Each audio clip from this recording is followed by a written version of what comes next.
So the way the mosquito deals with the fact that you can't figure out what's going on is by producing lots of mosquitoes. But the way people figure out what's going on is by producing lots of ideas.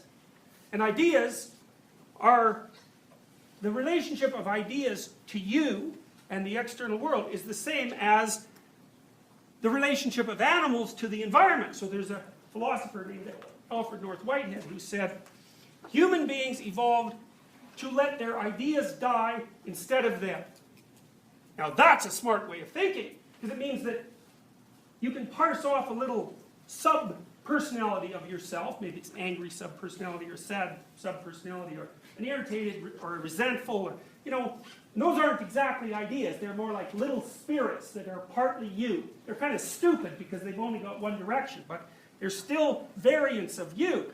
And maybe you can present one of those to someone, which you might do if you're dating someone and you want to, assuming you still do that. If you're dating someone and you want to impress them, maybe you spin off some little variant of yourself that you think is particularly attractive. Probably won't work. I doubt if that'll work.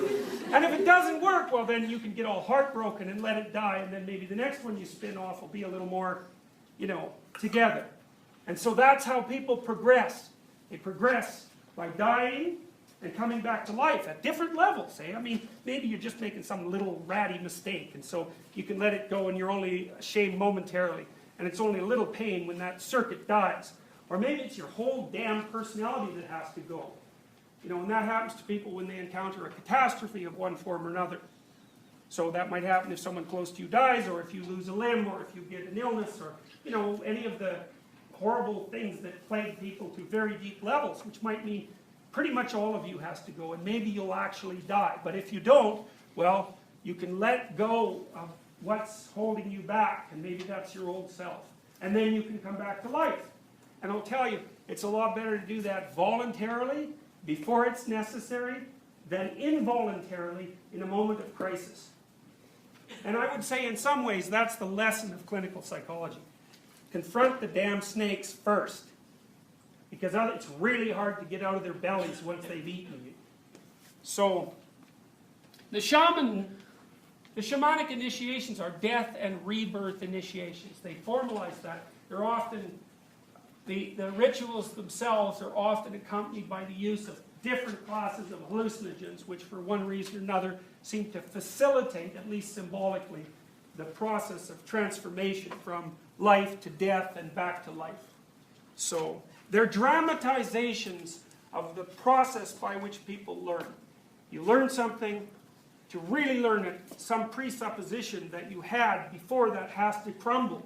And then the new information comes in, and you can build a new self around it, but it's a painful process, and that's partly why people stick to their ideas or their past selves. You know, and you could stick to your past self and that would be fine, except that everything's changing around you all the time. And so if you don't change, then you just get more and more outdated. You're more and more archaic. None of your presuppositions work anymore. And so you're like this rusty machine clanking around, running into things all the time, and your life is very miserable because you don't fit the environment anymore. And so when I talk about personality and its transformations, something that you could ask yourself, which is in some way the most fundamental question you can ask yourself, is, are you the thing that stays the same, or are you the thing that changes? And, you know, the thing that changes can live in a lot more places. And so that's worth thinking about. But the cost is, well, when you change, you die a little bit. And that's painful. Or maybe you die a lot, and that's really painful. So if you ever wonder why people don't change,